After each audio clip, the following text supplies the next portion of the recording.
I kept a list, actual list, in the Notes app on my phone, dated and everything. Every single thing Pamela ever said about me, about my family, about what I was worth. I started it the night I walked out of that house, and I added to it for 3 years. Not because I needed to remember. I remembered every word. I kept it because I wanted to be ready. And I was. Let me back up. I'm Glenn, 29 now. I grew up in a two-bedroom rental with my mom Priscilla and my younger brother Harry. My dad left when I was 11. Priscilla worked two jobs for most of my childhood, receptionist during the day, stocking shelves 3 nights a week. We weren't destitute, but we were tight. The kind of tight where you learn not to ask for things because you already know the answer. I got through college on a mix of scholarships and working at a warehouse on weekends, graduated with a degree in supply chain management, and started at a logistics firm making decent, but not spectacular money. I was 24 when I met Cynthia. Cynthia was finishing her last year of nursing school. We met at a laundromat near my apartment on a Thursday evening, which I know sounds boring, but that's literally how it happened. We were both waiting for dryers, and she asked if I had change for a 20. We started dating 2 weeks later. She was smart, funny, and for the first year everything was genuinely good. The problem was never Cynthia, not at first anyway. The problem was her mother Pamela and her stepfather Ivan. Ivan owned a chain of regional furniture stores. Not massive money, but comfortable. The kind of comfortable where they had a 4-bedroom house in a gated community and 2 newer SUVs in the driveway. Pamela had never worked. She married Ivan when Cynthia was 14 and immediately adopted his lifestyle like she'd been born into it.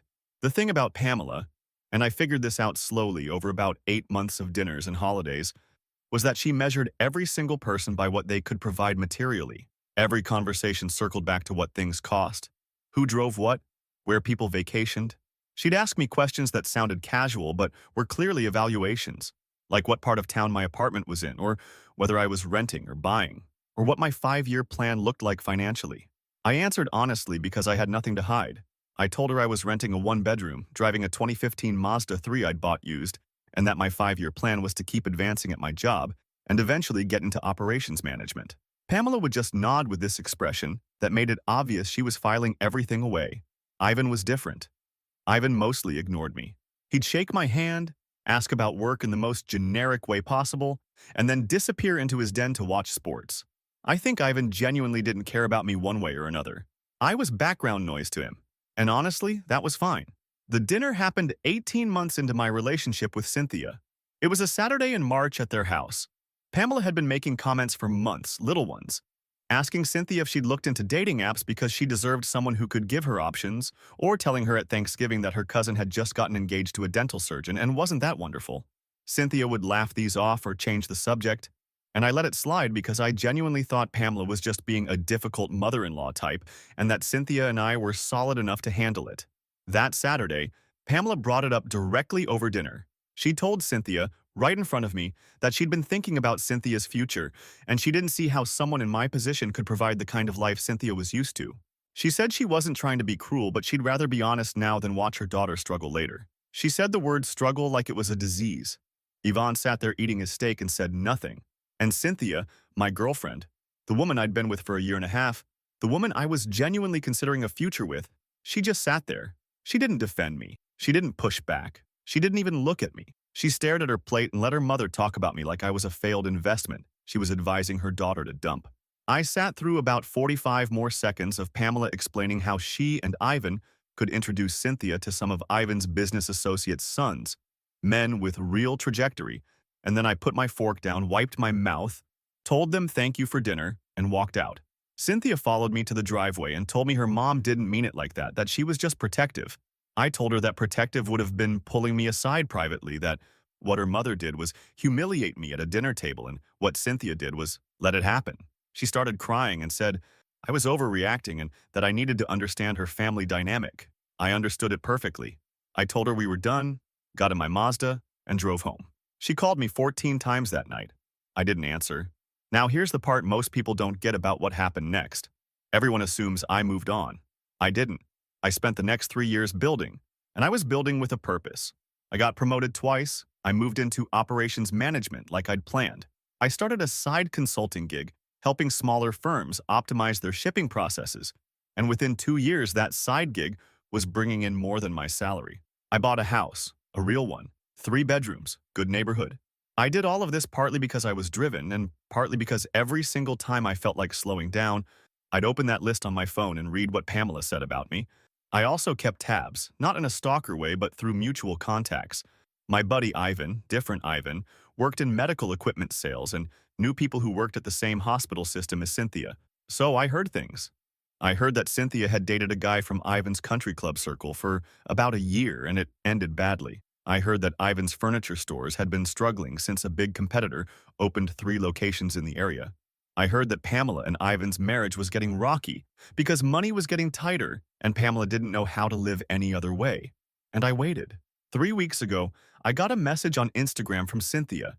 She'd found my profile, which I'd kept public deliberately, and she could see exactly what my life looked like now.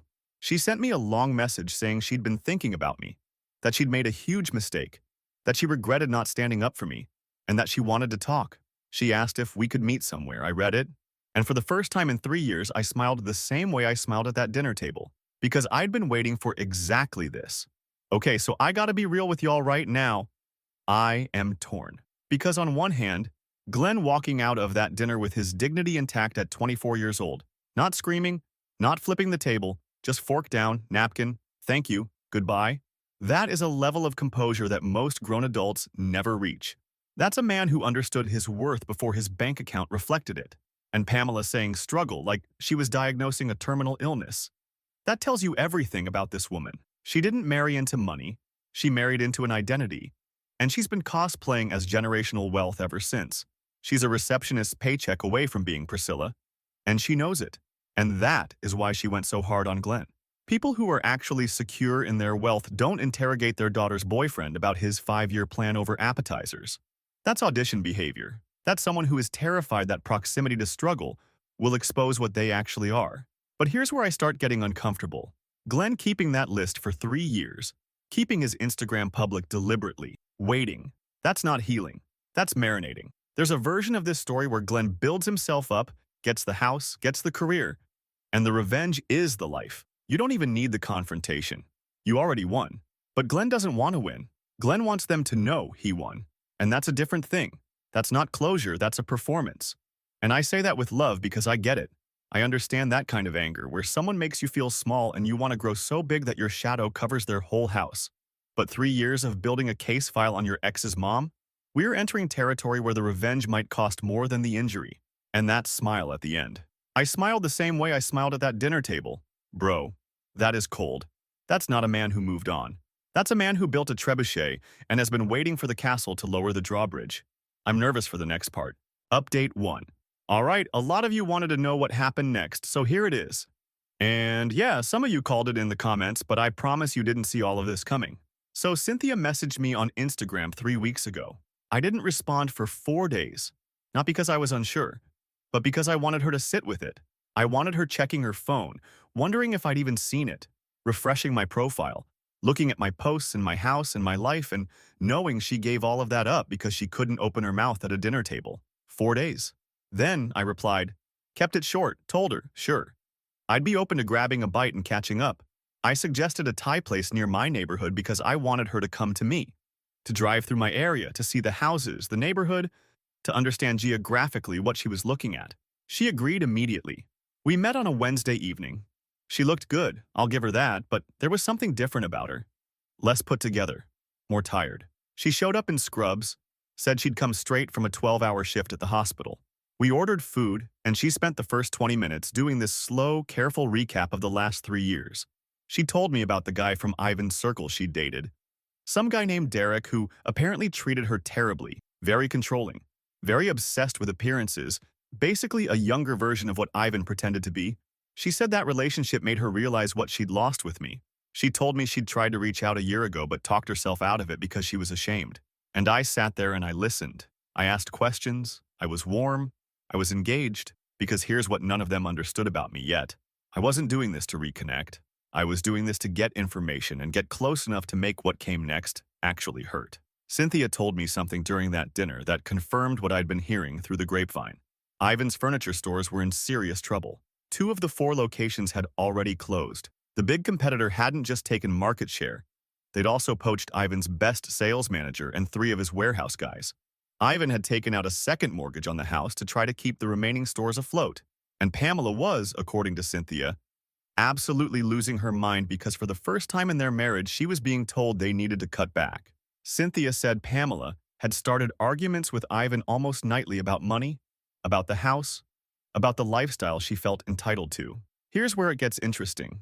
During this same dinner, Cynthia casually mentioned that Ivan was looking for a new logistics and supply chain partner because his current shipping costs were destroying his margins. She said it almost as an afterthought, like, oh, by the way, you work in logistics, right? Maybe you could help. And I just nodded and said, yeah, maybe. Let me think about it. I want you to understand something. My consulting business specifically helps regional retail businesses optimize their supply chain operations. This is literally what I do. And Ivan's business was bleeding out in exactly the area where I have expertise. Cynthia had just handed me the keys to her stepfather's livelihood without even realizing it. But I wasn't going to rush this. I had dinner with Cynthia 2 more times over the next week and a half. Each time she opened up more. She told me Pamela had been pressuring her to find a boyfriend with money again because Cynthia's nursing salary was now the most stable income anyone in that family had. And Pamela had started asking Cynthia to help cover some of the household bills. Cynthia was paying their electric bill and their internet. She told me this like she wanted sympathy, and I gave it to her because I needed her comfortable and trusting. On the third dinner, at a barbecue spot near the park, Cynthia brought up something that actually surprised me. She said Pamela had mentioned me recently. Specifically, Pamela had seen my Instagram through Cynthia's phone and had seen photos of my house, my new truck, the renovation I'd done on the back deck, and she'd told Cynthia that maybe she'd been too harsh about me and that people can surprise you. If you're reading this and thinking that Pamela was warming up to me, you're wrong. Pamela was doing the exact same thing she always did. She was evaluating my worth. And this time the number looked different. She wasn't admitting she was wrong. She was recalculating. I decided it was time to meet the family again. I told Cynthia I'd love to have dinner at her parents' place for old time's sake. She was thrilled. She thought this meant reconciliation, that I was softening, that we were heading somewhere. She set it up for the following Saturday. Now, here's what I need you to understand about what I was walking into. I knew Ivan needed supply chain help. I knew Pamela was desperate to maintain her lifestyle. I knew Cynthia was being financially drained by her own parents. And I knew that the one thing Pamela respected, the only thing she respected, was money. 3 years ago, she told me I was too poor to be worth her daughter's time. I was about to walk back into that house worth more than her husband's struggling business. And I was going to make sure every single person at that table knew it. But the dinner at Pamela and Ivan's house didn't go the way anyone expected, including me. Because when I pulled up on Saturday evening, there was a second car in the driveway I didn't recognize. Cynthia hadn't mentioned anyone else coming. I walked in and sitting at the dining room table, already drinking wine, was a guy I'd never seen before. Cynthia introduced him as Ivan's nephew, who was staying with them temporarily while he figured out his next move. His name was also Glenn. And within about 10 minutes of sitting down, I realized Pamela hadn't invited me there for reconciliation at all. She'd invited me because Ivan's nephew needed a job, and they wanted to pitch me on hiring him into my consulting business. Cynthia had told them everything. My company, my clients, my income bracket. She'd fed them the whole picture. Cynthia didn't even look guilty. She looked nervous, sure, but not guilty. She genuinely thought she was helping everyone, building a bridge, getting her family help, and getting me back into their lives. She didn't understand that she'd just done to me exactly what she did 3 years ago. She used me as a resource. She sat at a table while her mother made plans for my life without my input. I didn't leave this time. This time, I stayed. I ate the whole dinner. I smiled. I asked Ivan's nephew about his experience, his skills, his background, and I started forming the rest of my plan. I'll post the next update soon. Because what happened at that dinner table was just the setup for what I did the following week. I need to talk about Cynthia for a second because everybody's focused on Pamela, and I get why. Pamela's the villain. Pamela's the one who said the quiet part loud.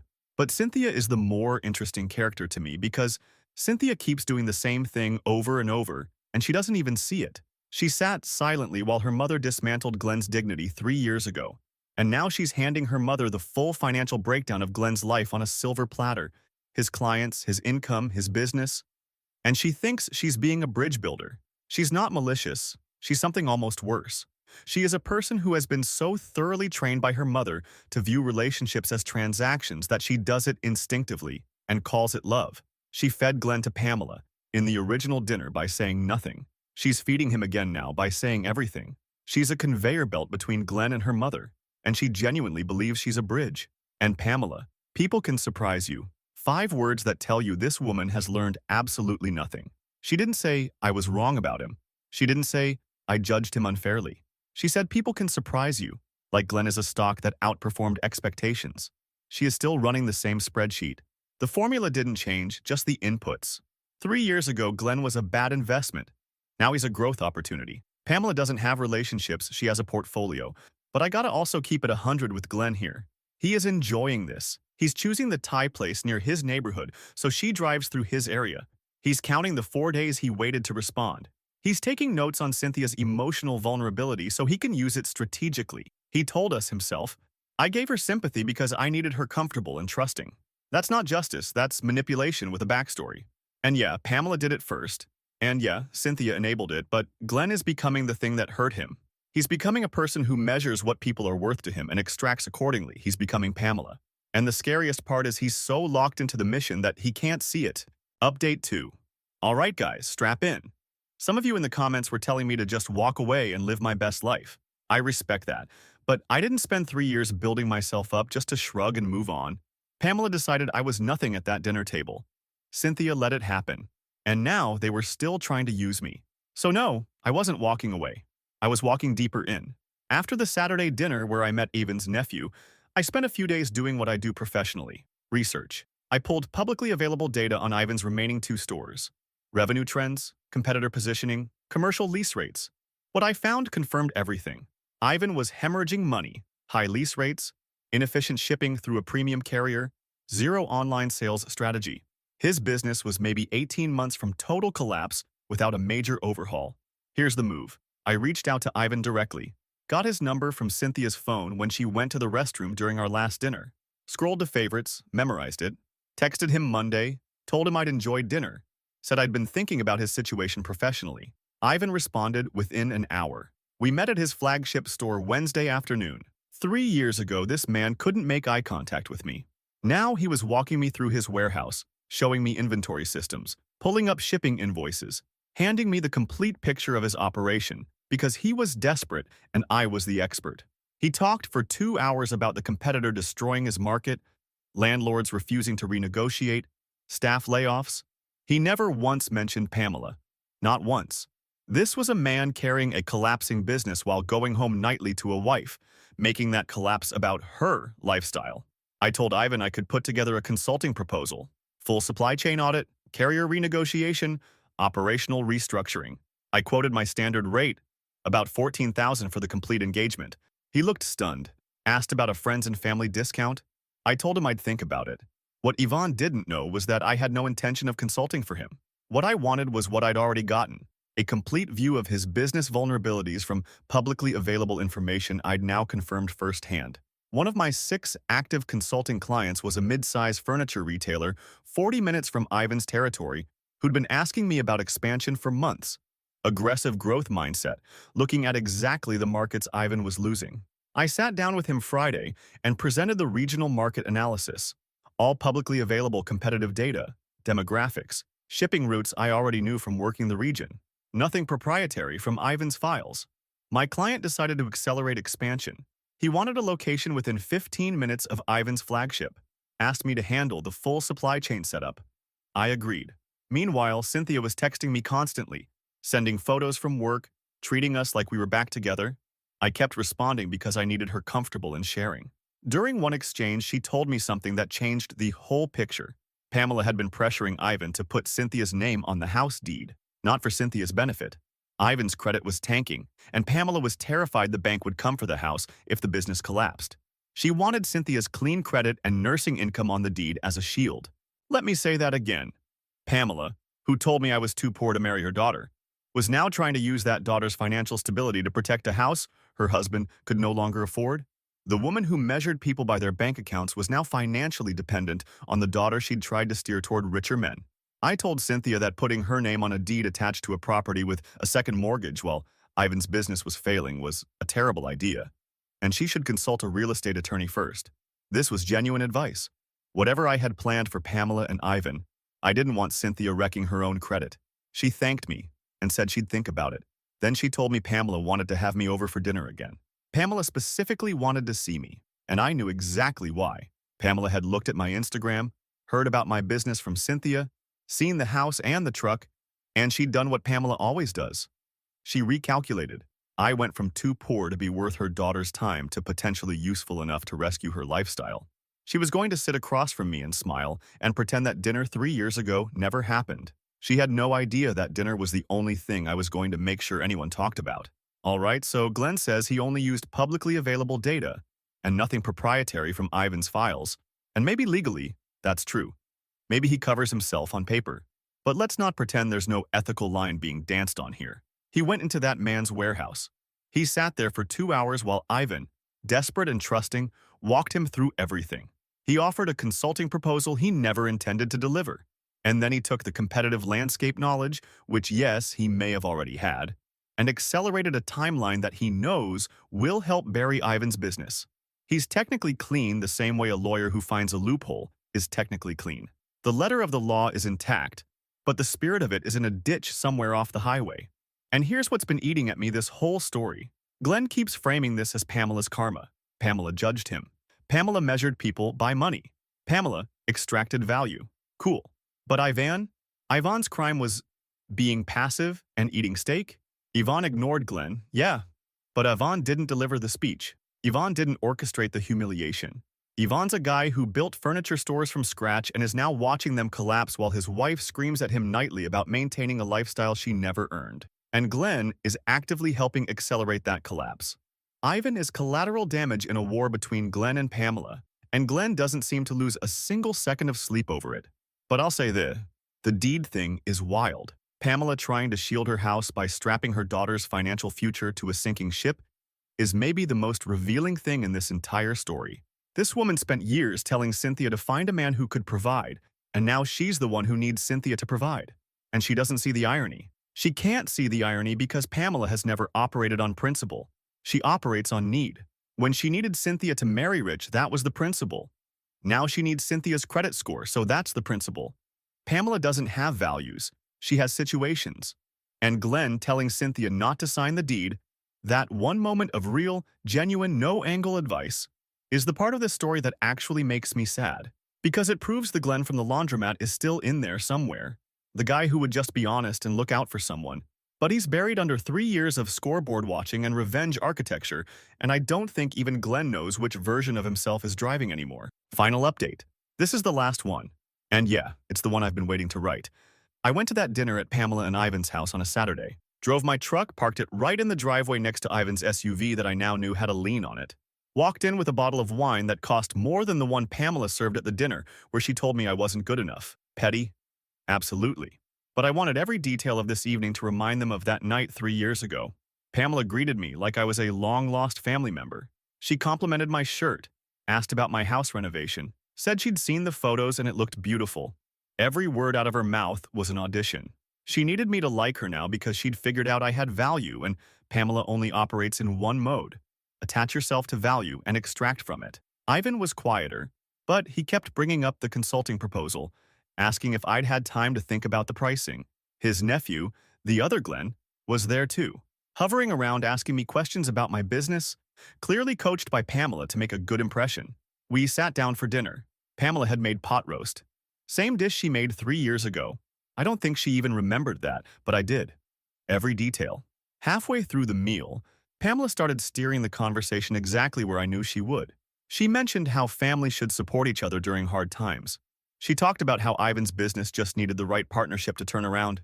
She said she'd always known I was hardworking and she was glad Cynthia had reconnected with me. She actually used the phrase, "She always believed in me." I put my fork down.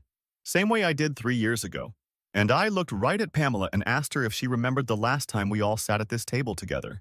The room went quiet. Cynthia looked nervous. Ivan stopped chewing. Pamela tried to brush past it, said something about how that was a long time ago and everyone was in a different place. I told her no. I told her I remembered exactly what she said. I recited it. Not word for word from memory, but close enough that she knew I hadn't forgotten a syllable.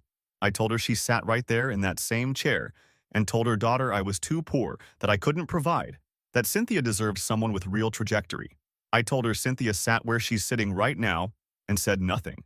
And I told her that I walked out that door and spent 3 years making sure that if this moment ever came, I would be the one with all the leverage. Pamela tried to defend herself. She said she was just being a protective mother, that every parent evaluates their child's partner, that she didn't mean it the way it sounded. I told her she meant it exactly the way it sounded because she'd spent 18 months before that dinner making the same evaluation in smaller comments and side remarks, and she finally just said it out loud. Then I turned to Ivan. I told him I wasn't going to consult for his business. I told him I'd already been working with another furniture retailer who was opening a location 15 minutes from his flagship store, and that I'd help them build the kind of supply chain operation that would make it very hard for his remaining stores to compete on price or delivery speed. I told him this wasn't personal against him specifically. This was my job, and this was a client I'd had for over a year, but I wanted him to hear it from me at this table rather than find out when the new location opened. Ivan stood up. He asked me if I'd toured his warehouse and looked at his operation just to help a competitor. I told him everything I used was publicly available data, that I never shared anything from his invoices or internal systems, and that I'd been working this market analysis long before Cynthia ever messaged me. Which was true. My client had been eyeing expansion into that area for months. What changed was the timeline. I accelerated it. Cynthia was staring at me. She asked if any of the last 3 weeks had been real, the dinners, the conversations, the texting. I told her the advice about not putting her name on the deed was real. I told her that was the one genuinely useful thing I'd done for her and she should listen to it. Everything else, I told her, was exactly what her family had been doing to me, evaluating, calculating, deciding what I was worth to them and acting accordingly. Pamela started telling me I was cruel, that I'd manipulated her daughter, that I'd used their family. I told her I learned it from watching her. I told her she built a life around measuring people's value and extracting what she could from whoever had the most. And the only reason she was upset right now was because for the first time, she was on the other side of that math. I stood up, thanked them for the pot roast, and walked out. Same door, same driveway, different car. Cynthia has messaged me 43 times since that night. Pamela had Ivan's nephew message me on Instagram asking if I'd reconsider helping with the business. Ivan himself texted me once, just asking if there was any way to delay my client's expansion. I haven't responded to any of them. My phone buzzes and I see their names, and I think about Pamela's face when she said the word struggle like it was a disease. 3 years ago, she told me I was too poor. Now she's blowing up my phone begging me to talk. I don't have anything left to say to them. I've been going back and forth on this the entire story, and I'm going to give you my honest final take. And some of you are not going to like it. Glenn won. Undeniably, objectively, by every metric that Pamela herself would use to judge, Glenn won. He walked into that house richer, more successful, and more powerful than anyone at that table. He put the fork down the same way. He parked in the same driveway. He even brought better wine. As a piece of theater, as a revenge movie third act, it is flawless. Standing ovation. Credits roll, but I can't clap. Because here's what Glenn doesn't talk about once in 4 updates. What does his life look like on a random Tuesday when he's not executing a revenge plan? He spent 3 years keeping a list on his phone, 3 years monitoring Cynthia through mutual contacts, 3 years keeping his Instagram public as bait, 3 years where every promotion, every new client, every deck renovation was at least partially fueled by a woman who insulted him at dinner in 2023. Pamela lived rent-free in this man's head for 1,000 days, and he calls that victory. He emotionally manipulated a woman who came to him vulnerable. Yeah, Cynthia messed up. Yeah, she's got a spine made of wet cardboard. Yeah, she handed his information to her parents again. But she also showed up in scrubs after a 12-hour shift, opened up about an abusive relationship, and genuinely believed she was reconnecting with someone who cared about her. And Glenn sat across from her, asked warm questions, performed emotional intimacy, and the whole time he was cataloging intelligence for a business operation. That's not justice. That's using someone's feelings as a lockpick. And Ivan. Man, Ivan. This dude built something real with his own hands. Furniture stores aren't some inheritance scheme. The man ran a business. And yeah, he sat there and ate steak while his wife torched his daughter's relationship. And that's weak. That's a failure of character. But Glenn touring his warehouse under false pretenses and then accelerating a competitor's expansion into his market? Ivan asked one question at the end. Is there any way to delay the expansion? And that single text message told you everything about where that man is. He's not scheming. He's not plotting revenge. He's drowning and asking if someone can throw him a rope. And Glenn left him on read. The line that sticks with me is, I told her I learned it from watching her. Glenn meant it as the kill shot. The mic drop. the final devastation. But I don't think he hurt himself, because he's right. He did learn from Pamela. He learned to evaluate people based on their usefulness. He learned to perform warmth strategically. He learned to sit at a dinner table with a plan behind his smile. He became the monster he spent 3 years trying to slay. The saddest part of this entire story is that Glenn had everything he needed to win the right way. He had the career, the house, the success, the self-made story that Pamela could never take from him. He could have shown up at that dinner, been genuinely kind, and let the contrast between who he'd become and what Pamela said he'd be speak for itself. That would have been devastating. Pamela would have had to sit there watching her daughter be loved by a successful man she'd dismissed, knowing she was wrong and that everyone at the table knew it too. That's a defeat you can't recover from because it's built on truth.